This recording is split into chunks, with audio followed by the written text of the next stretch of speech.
Bismillahirrahmanirrahim. In the name of the Lord, most beneficent, most merciful. আজকে আমাদের আলোচনার বিষয় হচ্ছে ন্যারেশন। আমরা যে ক্লাসটা করব এই ক্লাসটার নাম হচ্ছে an introduction of narration. And this class will be for the student of SSC, HSC and also for the job seekers. যারা এখন জবের জন্য প্রস্তুতি নিচ্ছেন, ন্যারেশন আমাদেরকে অনেক বেশি ভোগায়, আমাদের এসএসসি স্টুডেন্টদেরকে ভোগায়, এইচএসসি স্টুডেন্টদেরকে ভোগায়। আমরা we suffer in many ways because narration is such a complex topic যেখানে আমাদেরকে নিজেদের মতন করে আমরা সবকিছু বললেই হয়ে যায় না, এখানে কিছু রুলস এন্ড রেগুলেশন থাকে, সেগুলো নিয়ে আমাদের আজকের এই ক্লাসটা সাজানো হবে। সো আল স্টার্ট। আমার এই বোর্ডের ভিতরে যা লেখা আছে এই পর্যন্ত এতটুকু যদি কেউ একদম এক্সাক্ট ওয়েতে যা আছে সেটাই যদি সে মাথার ভিতরে নিতে পারে, 50% narration will be done. Automatically 50% narration will be done. আমাদেরকে আগে জানতে হবে what is narration. What is narration? Narration is the way of reporting the speech of a speaker is called narration. The way যে পদ্ধতিতে of reporting প্রকাশ করা বা ব্যক্ত করা the speech of a speaker একজন বক্তার কথা is narration. The way of reporting the speech of a speaker is called narration. বক্তার কথাকে যে পদ্ধতিতে বলা হয়, যে ধরনে বলা হয়, যেভাবে বলা হয় সেটাই narration. ন্যারেশনের বাংলা যদি আপনি আমাকে বলতে পারেন, ন্যারেশনের বাংলা সোজা বাংলায় বলতে গেলে উক্তি, রস্য কয়তো রস্যি উক্তি। আমি বাংলা লিখছি না এখানে। তো the way of reporting the speech of speaker is called narration. বক্তার কথাকে যেভাবে আপনি প্রকাশ করবেন সেটা ন্যারেশন। ন্যারেশন দুই প্রকার, ন্যারেশন দুই প্রকার। বক্তার কথাকে আপনি কিভাবে বলছেন সেটা দুই প্রকার। একটা হচ্ছে ডিরেক্ট স্পিচ, একটা হচ্ছে ইনডিরেক্ট। একটা হচ্ছে ডিরেক্ট, একটা হচ্ছে indirect. Now what is direct speech? Direct speech is saying exactly what someone has said. বক্তার কথাকে আপনি যখন হুবহু বলবেন, যেমন আমার এখানে আমার সাথে সহযোগিতায় আছে হচ্ছে আরিফ। আরিফ, আপনি আমাকে জিজ্ঞাসা করুন তো, স্যার কেমন আছেন? স্যার কেমন আছেন? আরিফ আমাকে এখন আমি এই কথাটা আপনাদের উদ্দেশ্যে বলছি, যে আমি বলছি যে আরিফ আমাকে বলেছে স্যার কেমন আছেন। আমি কি আরিফের কথা চেঞ্জ করছি? না করি, কারণ আরিফ আমাকে বলছিল স্যার কেমন আছেন। আমিও আপনাদেরকে বলছি যে আরিফ আমাকে বলেছে স্যার কেমন আছেন। এখন এই কথাটা আমি আমার মতো করে বলি যে আরিফ আমাকে জিজ্ঞাসা করেছিল যে আমি কেমন আছি। আরিফ সেম কথা আমি আমার মতো করে ঘুরাই বললাম। That's the difference between direct and indirect. Saying exactly what someone has said, যেমন আরিফ আমাকে বলেছিল স্যার কেমন আছেন, আমিও বলছি আরিফ আমাকে বলেছিল স্যার কেমন আছেন। আরিফ যা বললো হুবহু আমি বললাম, এবং এই কথাগুলো আমি সবসময় ইনভার্টেড কমার ভেতরে ব্যবহার করব। What is the inverted comma? To quote something specific, কোনো কিছুকে নির্দিষ্ট করে বলে দেওয়ার জন্য আমরা এই দুইটা চিহ্ন ব্যবহার করি, যেটাকে আমরা বলি ইনভার্টেড কমা। বক্তার কথাকে যখন হুবহু বলা হয় সেটাই হচ্ছে আমাদের ডিরেক্ট স্পিচ। আর ইনডিরেক্টটা হচ্ছে বক্তার কথাকে নিজের মতো করে বলা, convey the speakers words in own way. বক্তার কথাকে আপনি যখন নিজের মতন করে প্রকাশ করবেন, যেমন আরিফ আমাকে বলেছিল যে স্যার কেমন আছেন, আমি বলছি যে আমি কেমন আছি। Word meaning is the same, you can't change the meaning, you can't change the meaning of the sentence, but you can change the structure. এটা কিভাবে বলা হবে সেটা।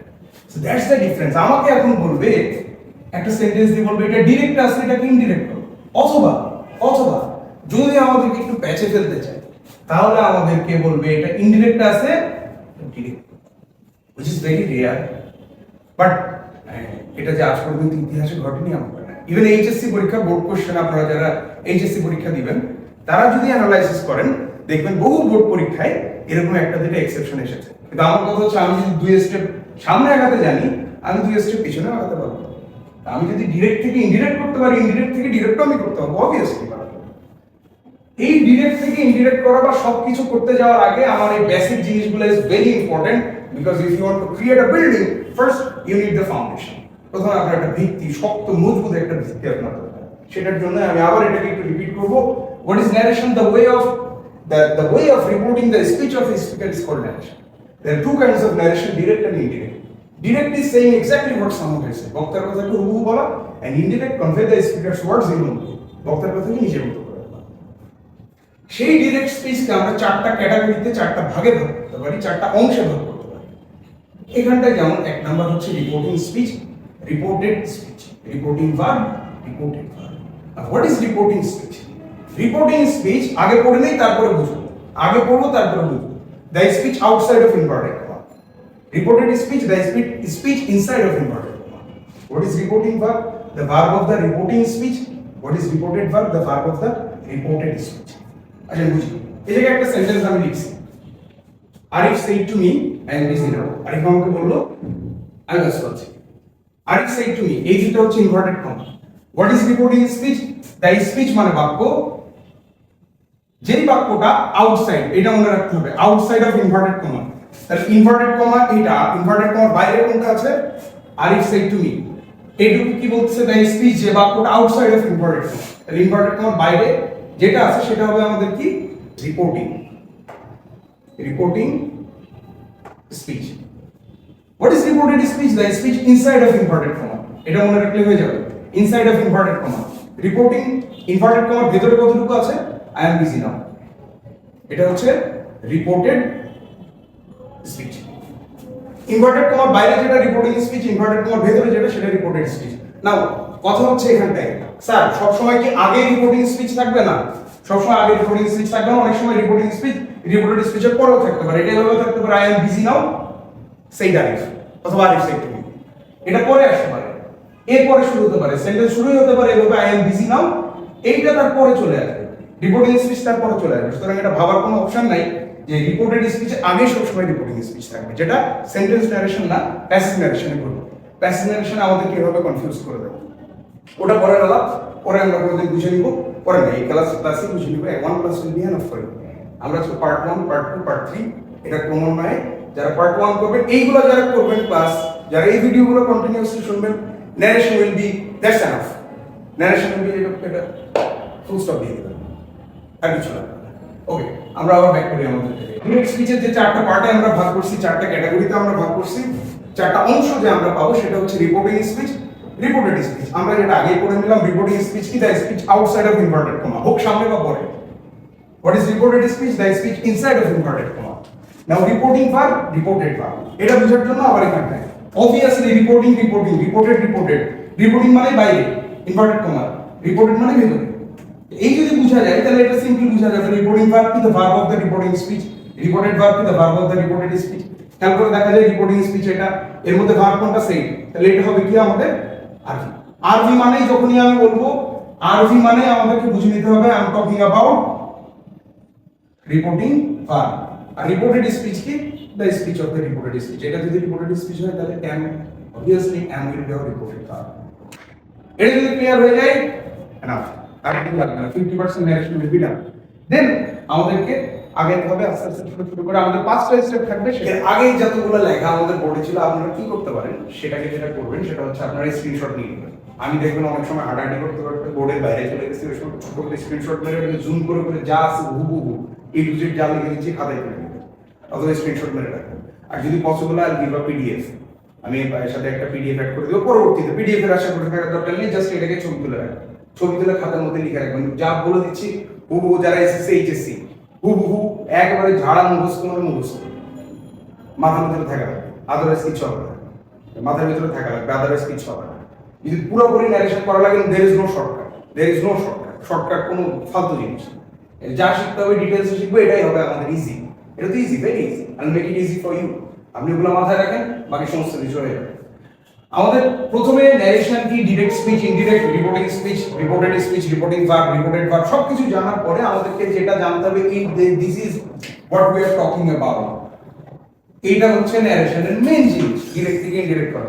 This is the main part. এটা মাথার মধ্যে থাকা মানে everything will be fine, everything will be fine. Okay, now first step কি? আমাকে আসুন আরিফ স্যার, আসুন আসুন আসুন আসুন, আরিফ স্যার ইজ হিয়ার, সেটা will be candid. Okay, high students, আমাদের নাইম স্যার আমাদের এইচএসসি 24 এর যে সাজেশন তৈরি করেছে। This is not suggestion sir, this is narration. ও আচ্ছা, ন্যারেশন পড়াচ্ছে, আমি মাঝখান থেকে চলে আসছি, সেটা আমি জানি না। আচ্ছা ঠিক আছে স্যার, আমাদের একটু ন্যারেশন করান, আমি একটু ন্যারেশন দেখি। প্লিজ বসুন, আমরা একটু বসি। হ্যাঁ চল, ক্যারি অন। সমস্ত ফার্নিচারের ভিডিও আছে, এইগুলো কাট করে দেন, এইগুলো মাত্র দেখুন, সমস্যা নেই। আরে ভাই, এটাই ধরে ধরে এখন এমনকার সময় সব দেখবেন একদম মানে বালতি, শক্ত বালতি দেখা যাচ্ছে সব বাড়ি মারতেছে, এসি ভেঙে ফেলতেছে, সমস্ত কিছু। আমরা এত কিছু করতে হবে, আমরা অর্গানিক। এই এখানে সবুজ মার্কেট আছে। পাঁচটা স্টেপ প্লিজ, সবুজ মার্কেট। এই যে thank you, thank you, thank you, thank you. Expensive মানুষজন, 5 স্টেপস ন্যারেশন সলভ। এই পাঁচটা জিনিস আমাদেরকে মনে রাখতে হবে, পাঁচটা একদম মুখস্থ। আমার যত স্টুডেন্ট আছে পৃথিবীতে, আমার যত স্টুডেন্ট আছে, অনেক স্টুডেন্ট আছে, যত স্টুডেন্ট আছে সবাই এই পাঁচটা জিনিস জানে। আমি যে কোনো সময় যে কোনো কাউকে যদি দাঁড় করায় বলতে বলি tell me the 5 steps of narration, ওরা আমাকে বলে দিতে পারবে যে প্রথমটা কি, reporting verb change. What we have to কি করে চেঞ্জ করব পরের বিষয়। প্রথম কাজ হচ্ছে আমাদেরকে রিপোর্টিং ভার্ব চেঞ্জ করতে হবে, we have to change reporting verb. দুই নাম্বার কথা হচ্ছে রিমুভিং কমা, ইনভার্টেড কমা। তিন নাম্বার হচ্ছে পার্সন চেঞ্জ। চার নাম্বার হচ্ছে টেন্স চেঞ্জ। পাঁচ নাম্বার হচ্ছে অ্যাডভার্বিয়াল ফ্রেজ চেঞ্জ। এটা আমাদেরকে মাথার ভিতরে রাখতে হবে। ডিরেক্ট থেকে ইনডিরেক্ট করার সময় সবার প্রথম কাজ হচ্ছে we have to change reporting verb, reporting verb change. দুই নাম্বার হচ্ছে রিমুভিং কমা, ইনভার্টেড কমা। তিন নাম্বার হচ্ছে পার্সন চেঞ্জ। চার নাম্বার হচ্ছে টেন্স চেঞ্জ। পাঁচ নাম্বার হচ্ছে অ্যাডভার্বিয়াল ফ্রেজ চেঞ্জ। আমি এখানটা একটা সেন্টেন্স লিখছি, আর you said to me I am busy now. আর you said to me I am busy now. আমাদের প্রথম কাজ কি, রিপোর্টিং ভার্ব চেঞ্জ। ডিরেক্ট থেকে ইনডিরেক্ট করতে হলে আমাদের প্রথম কাজ হবে এই যে সেইড হচ্ছে আমাদের রিপোর্টিং ভার্ব। ইন শর্টে রিপোর্টিং ভার্বকে আমরা কি বলি, আরবি। আরবি মানে হচ্ছে রিপোর্টিং ভার্ব। এই রিপোর্টিং ভার্বকে আমাদেরকে চেঞ্জ করতে হবে। যে কোনো সেন্টেন্স, সেন্টেন্স কত প্রকার, 5 প্রকার। Assertive sentence, interrogative, imperative, operative, exclamatory. কোনো দুঃখ, আবেগ, যে কোনো কিছু, জয়, sudden reaction, exclamatory sentence. Operative, কোনো কিছু দোয়া বা প্রার্থনা করা, অপারেটিভ সেন্টেন্স। ইম্পারেটিভ, আদেশ, উপদেশ, অনুরোধ, ইম্পারেটিভ। ইন্টারোগেটিভ, যে কোনো রকমের প্রশ্ন, ইন্টারোগেটিভ। অ্যাসার্টিভ, প্রশ্ন না, না কাউকে আদেশ দিছে, উপদেশ দিছে, অনুরোধ করছে, না কারোর জন্য দোয়া বা প্রার্থনা করছে, না কাউকে কোনো কিছু সাডেন রিঅ্যাকশনের বেড়েছে, আনন্দ হোক, দুঃখ। এই চারটা কোনো কিছু না, স্বাভাবিক random of general sentences is assertive sentence. এই 5 প্রকার সেন্টেন্সের ন্যারেশন উইল বি 5 রকম। বাট আমার কাজ ঠিক এই 5টা জায়গায় থাকবে। যে কোনো সেন্টেন্স পড়ুক না কেন, আমার কাজ এই 5টা জায়গায় থাকবে। এটার কোনো একটা জায়গায় যদি আমি মিস্টেক করি, আমার মার্ক 0, আই উইল গেট 0, একেবারে 0। বড় এরকম একটা আন্ডা, এটা ছোট আন্ডা হয়ে গেল, বাট বড় আন্ডা, সবথেকে বড় যে পাখির ডিম হয় সেটা পাবে না। Reporting verb change, removing comma, inverted কমা। এই যে ডিরেক্ট কমা আর ইনভার্টেড কমা আছে, ইনডিরেক্ট করার সময় এটা আমাকে তুলে দিতে হবে। স্যার কথা হচ্ছে রিপোর্টিং ভার্ব যে আমি স্যার চেঞ্জ করবো করে কি বসাবো, ইনভার্টেড কমা দিয়ে তুলে দিব দিয়ে কি করবো, ওটা বুঝার দরকার নেই কি করবো, পরে বুঝে। আগে কি করতে হবে, কি কোথায় কোথায় চেঞ্জ করতে হবে সেটা। 3 নাম্বার হচ্ছে পার্সন চেঞ্জ। পার্সন কি, এখানে আই আছে, আই একটা ফার্স্ট পার্সন। যাদের পার্সনের সমস্যা আমি আবার ক্লিয়ার করে দিচ্ছি। যাদের পার্সন চিনতে ভুল হয়, যাদের প্রোনাউনের সাবজেক্টিভ, অবজেক্টিভ, পসেসিভ ফর্ম জানা নাই, please this video is not for you. Pause this video, go and study what is person, person কত প্রকার, কি কি, কোনটা কোন পার্সন। আপনি এখানটায় এসে আই কোন পার্সন সেটা যদি না জানেন, this class is not for you. This class is not for the beginner. যদি বিগিনার যদি হয়েও থাকেন, ভেরি নাইস, আপনি পজ করেন, পার্সন কি শিখে আসেন। 2 নাম্বার, 4 নাম্বার হচ্ছে টেন্স চেঞ্জ। যাদের টেন্সের প্রবলেম আছে, টেন্স কি আগে সেটা ঠিক করেন। টেন্স যদি আইডেন্টিফাই না করতে পারেন, narration is not for you. আপনি ভিত ঠিক না করে আপনি বিল্ডিং এর পর তালার উপরে তালা তুলে আপনি বিল্ডিং ঘর বানাতে পারবেন না। তো শুনতে অনেক খারাপ লাগে যদি, আমি সরি, বাট কিছু করার নেই। টেন্স চেঞ্জ করতে হবে। প্রথমে আরবি চেঞ্জ করলাম, চেঞ্জ করে কি করব জানি না, পরে দেখবো রুলস। কমা, ইনভার্টেড কমা তুলে দিতে হবে, 2 নাম্বার কাজ। এই যে পার্সন আছে এটাকে চেঞ্জ করতে হবে, 3 নাম্বার কাজ। এই যে এম, প্রেজেন্ট ইনডিফিনিট টেন্স আছে, এটাকে চেঞ্জ করতে হবে। চেঞ্জ করে কোন টেন্সে দিব জানি না, পরে দিব। এই নাও একটা অ্যাডভার্বিয়াল ফ্রেজ আছে, এটাকে চেঞ্জ করব। এই 5টা জায়গা আমার কাজ আগে এই জায়গায়। কিভাবে কাজ করব পরে দেখব, আগে বুঝুন কাজ কোথায় করতে হবে।